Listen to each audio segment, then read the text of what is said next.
Hello and welcome everyone to the 25th video lecture of Marketing Research Semester 5 model number 3.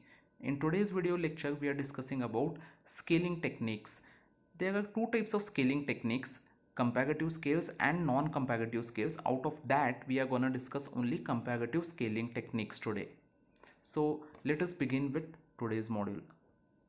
Now scaling techniques, as I've told you, is divided into two groups: comparative scaling techniques and non-comparative scaling techniques. As the name suggests, comparative scaling techniques talks about comparison happens only when there are at least two items available. So when you are comparing two or more items at a time, that is known as comparative scales. And where non-comparative scaling techniques, no comparison happens, and in fact absolute rating happens there. So what are these, we'll discuss in the next video. So today we'll concentrate only on comparative scaling techniques. So comparative scaling techniques, we have four types, that is paired comparison, rank order comparison, constant sum comparison, and Q sort and other procedures which we'll be discussing. So let us see one by one. So what are these comparative scales? Comparative scales involve direct comparison of stimulus objects. So direct comparison is there of certain characteristics of objects. Comparative scale data must be interpreted in relative terms and have only ordinal or ranked order properties. See, when we are comparing two items at a time, we are only saying which one is better than the other. So we are placing them in order. This is better, this is not that better, than this is not as good as the previous one. So when we are doing this, we are just ranking them. So when we are ranking them, it is basically what we are doing is we are giving ordinal rank or ranks to them. Whereas when it comes to non-comparative scales, what we are doing is non-comparative scales, each object is scaled independently of the others in the stimulus set. So what happens in this case is we do not compare two items at a time. What we do is we just try to take one item and we give marks or points for that. The resulting data are generally assumed to be interval or ratio scale. So the data that we are generating out of it is either interval or ratio scale. Whereas when it comes to comparative scales, we are getting a data that is ordinal or rank order properties. So moving ahead, the same thing again, comparative scaling, the respondent is asked to compare one object with another. So one object is compared with other. There are four types of comparative scales, as we have discussed: paired comparison scale, rank order scale, constant sum scale, and Q sort scale. So these are, we are discussing one after the other. Paired comparison scale, as the name suggests, pair in Marathi or Kannada, it means zodi. So paired comparison, two items are taken at a time and we are comparing them at one time itself. So which one is better than the other, or which one has on a particular characteristic, which one is better than the other. So in comparative scaling technique, what is happening is a respondent is asked or is presented with two objects at a time and asked to select one object according to some criteria or characteristic. The data obtained is always ordinal. So whenever you are taking comparative scales, so all these four scales which we are discussing today have ordinal data, that is, you have only ranks given to them. So let us take an example to understand this. Suppose if you have four brands of soft drinks, say Coke, that is Coca-Cola, Pepsi, then Sprite and Limca. These are the four. Now you four soft drinks are given to you. You have to compare one after the other. So I have drawn a table here which say in the row, rows I have Coke, Pepsi, Sprite and Limca. These are the four rows, and column headings are again the same: Coke, Pepsi, Sprite and Limca. So these are the column headings. So I cannot compare Coke and Coke. Coke and Coke is one itself. Comparison doesn't happen between same. So similarly Pepsi and Pepsi comparison also I am not doing. Similarly Sprite and Sprite comparison, Limca and Limca comparison also I am not doing. So when I am taking for the first instance, I'll take one pair, that is Coke versus Pepsi. So when I'm taking Coke versus Pepsi, here the instructions that were given to the respondent were that you have to write this symbol, that is 0 and two dots above it, if you like the row item, that is row item. Suppose in this Coke versus Pepsi, he has drawn 0 and above two dots here. So what does it mean?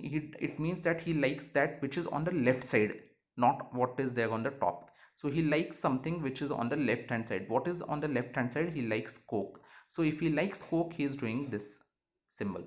So similarly, when he doesn't like that left hand side and he likes the top, he has kept it blank here. So when he compares Coke and Sprite, probably he likes Sprite, so that is why he has left it blank. So if you like that which is on the left hand side, then only you have to draw that symbol. So when he compares Coke and Limca, he likes Limca, so he has left it blank. Similarly, Pepsi and Coke, he likes Coke. He has already said Pepsi and Coke, he likes Coke, so that is why he had written this symbol. Similarly here, Pepsi versus Coke, he likes Coke which is there on the column, not so Pepsi is not liked here. Pepsi is on the row, so he has left it blank. Similarly, when he is comparing Pepsi and Sprite, he has written what he has done is he has liked Sprite, so that is why he has left it blank. Similarly, when he compares Pepsi and Limca, he has likes Limca, and that is why he has left it blank. See here, now I'll tell you once again, whenever he likes something which is there on these columns, these four, if he likes these four things, then he is keeping it blank. If he likes these, something which is there in the row, then he is writing doing that symbol.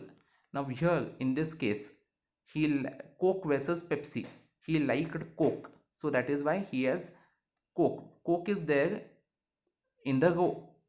Okay, in the row Coke was there, so that is why he has drawn that symbol. Here again Coke versus Pepsi, but here Coke was not there, here Pepsi was there, but he likes Coke which is there here, so he has left it blank. Okay, so this is how it has happened, and number of times preferred were calculated. So this is 2, that is Coke was preferred 2 times, Pepsi was preferred 3 times, Sprite 1, and so on. So this is how things happened in paired comparison scale. So the next type of scale, that is rank order scale. See, in paired comparison scale, we were giving ranks, or we were trying to compare two items at a time. How many number of items they can give us? Let it be irrespective of those things, how many number of items they give us, we are just taking two at a time. Whereas when it comes to rank order scale, this is another type of comparative scales. What we are doing here is we are taking all the items together and we are asking them to give ranks to these things. So just give ranks to these things. So what were the four soft drinks that were they had given us? Coke, Pepsi, Sprite, Limca. So just give ranks 1 to 4. So this is what we tell them. So again, this is an ordinal scale data rank. What happens here is we it yields one thing. What we have to understand is this rank order scale yields better results when direct comparison are required between the given objects. So whenever direct comparison is required, that is directly you have to give ranks to these 4 items or any number of items, then probably rank order scale is very important. Just we'll take an example on this. Instructions, you can read it. Instructions are like rank the following brands of cold drinks, Coke, Pepsi, Limca, and Sprite based upon the ranks that you prefer. You have to give first rank to that which you like the most, second rank to the second most liked, third rank to third most liked, and fourth one is the for the fourth most liked or the disliked ones. So this is how you have to give ranks. So blank ranks will be given to the respondents. These ranks that is there here will not be mentioned in the questionnaire, it will be blank, and they are supposed to give ranks, that is the respondents. So Coke he likes, so probably Pepsi he likes more, so he has given 1 to Pepsi. Secondly, he likes Limca second most, so he has given second rank to Limca. Third, he likes Coke, so he has given third to Coke. And probably he doesn't like Sprite, so he has given fourth rank to Sprite. So this is how a rank order scale works. Here all these items that are there are uh, compared at a time based upon a common characteristic. The common characteristic here in this case was flavor. How do you like the flavor of these four brands? And you have to rank these that is these brands based upon the flavor that they have. Next type of rating scale that we are discussing is constant sum scale. As the name suggests, here the sum is constant. That is, in this scale the respondents are asked to allocate a constant sum of units such as points among a set of stimulus objects with respect to some criteria. For example, you may wish to determine how important the attributes. Suppose if there is a detergent powder given to you, and based upon they have asked you 5 different characteristics of this detergent powder. What are these 5 characteristics? Price, fragrance, packaging, cleaning power of the detergent, and lather. Lather means how much this in Marathi we call it face, किती face येते, so that is lather. So lather यानी झाग, कितना झाग आता है, so that is lather of the detergent. So out of these 5 characteristics, which is the most important characteristic that you like, or which is the characteristic that you may feel that is the most important characteristic? And now you have to spread these entire thing in 100 points. So this is nothing but constant sum scale, where they ask you certain characteristic and they give a limit also, that is 100 points are given, and these 100 points are to be distributed among these 5 characteristic based upon the importance that you feel that these characteristics have when it comes to detergent. Disadvantage is that there are two main disadvantages here.